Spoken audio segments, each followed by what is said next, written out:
from looking at the history and looking at the patterns, which I've been studying, for example, I'm seeing a history. I'm seeing a change. I'm seeing an increase. But yet no one is talking about it.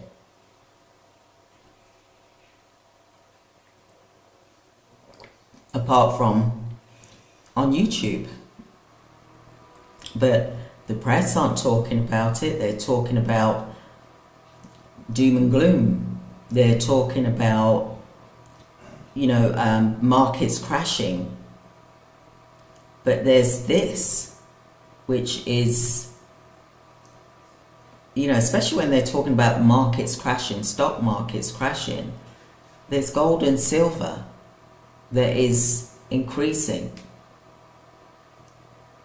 There's stock mines. And like I said, I'm not a financial advisor. I am just an ordinary woman that is going to be 60 in a couple of months that really wants to look at stock building gold and silver, like how I did in 2007, many years ago, for example. This is I believe the long-term plan, because it's not about having being the richest person. It's not about that. It's about building security, and it's about building wealth. That's what that means to me. So that I'm leaving a legacy, and that when it comes time to my retirement, I will be able to know that even if my pension is at a reduced rate, which it probably will be because of the inflation, the way things are going, for example, I know that there will be that top up of the silver and the gold. Gold, I believe, is going to be the new monetary system. Let's face it, treasuries, they are really holding back on this, because it's going to become the new monetary system. We're going to be walking around with bags of gold and silver, like how it was in the old days before currency and cash was made available. Everybody had what? Gold and silver coins. They had it in a little bag, for example. You see those old movies, don't you, where they've got a bag and they put the coins on wherever, they're at a store, and even when if you play games online or whatever, there's always these coins, isn't there? That not really cash type of thing, is it? So the signs are here. The signs are here. But people are keeping it quiet because a lot of people don't want you to know about this. But it's time for us to wake up and to take advantage of this new way of building wealth. Because, at the end of the day, it's the only thing really that we can rely on. And like I said, if you've got a business, then you should be putting aside money each month, for example, and put that towards your business for a crisis fund. Just like if you're an everyday person going to work, you should be buying a silver coin, for example, gold coin, whatever it is you can afford, or a gram of gold or silver, starting off as small or as, whatever it is you can afford without you going out getting debt, for example. Because that's the worst thing to do, is to go out and get debt. Thank you. Because we shouldn't be, I don't think we'll be able to get much debt these days anyway, because of the way things are, inflation-wise. But at least, even if it's like $30, make a start, because that will be that will be your encouragement to keep going. Because like for me, for example, when I got this, was my first coin, for example, and I got it because my logo is on there, which is on my watermark, for example, and it attracted me to this. This is why I got this in the first place. For example, that was my first one, for example, and when I brought it, $35, well, $34, for example, when I checked it online, when I got home, it was worth $60 and more. So I was like, wow, something that I was drawn to, something that was telling me this is my legacy. It was a sign to say, get this one. It was calling me, it was saying, get this one.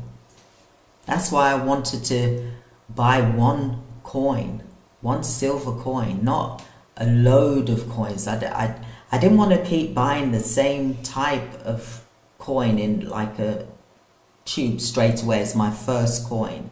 This stood out to me.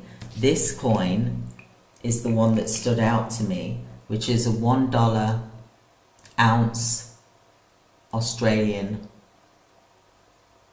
dollar, that is, for example. See the back there? It is a bullion coin, mint, and there's only 15,000 of them available worldwide. I also got a certificate with it as well, which obviously gives it more value, doesn't it? But for me, that was my first one, but that is like my center, and the rest, as I build it, I'm still waiting for my coin box to arrive so I can start putting things in there, for example. But $35, even if you just buy one a month, whatever it is that you can afford, just buy it. Because imagine, right, me buying this for 35. I'm letting you see it because you can then check for yourself and tell me if what I saw was wrong. For example, $60 to even $199 is what I saw. I stopped looking in the end because I was just sort of like getting drawn into something, and I need to get on with work as well. But to me, I believe that silver is going to give you the most value, for example, as well, because a lot of people are starting to actually trade in their gold for silver. So you imagine you buy gold, which is good, don't get me wrong, it is good, right? You buy gold, and gold is going up. Some days it's going up, by 100, for example, $100 a day, for example. But imagine you buy silver, and silver has increased by that amount which I mentioned, say $50. Then Andy Checkman said it should be about $81, for example, and you spent $35 and you're getting like almost 3 times more than what you spent. Which one? I know you'd have to have a lot of ounces, because for 1 ounce of gold is 3,400, but to purchase silver and spend $3,400, for example, on silver, you'll end up with a lot of silver, for example.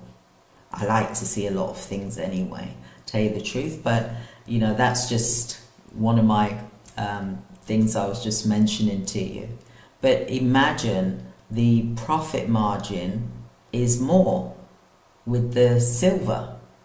Although gold is going up, don't get me wrong, gold is very, very good. And if you can afford to get gold, then get gold. Buy both, for example. 1 month gold, 1 month silver, 1 month gold, 1 month silver, or the third month gold and the other 2 months silver. Whatever it is that you can afford. Or you save up and you buy, for example, on the third month you could buy a 1/4 of an ounce of gold for $800, for example. You know, there's lots of different ways that you can split the gold and silver that you've got, for example, or that you want to purchase. It's whatever you can afford. And that is the key, because you don't want to put yourself, you're not buying gold and silver to put yourself into debt. You don't do that. You just buy what you can afford. Don't think of it as a greed thing. Think of it as a long-term plan. Think of it as you're building wealth and you're getting stronger, and it's going to show 10 years later. Imagine if you bought 10 years ago, if you were buying gold and silver from 10 years ago, how much you would have ounce wise. It would be shocking, wouldn't it?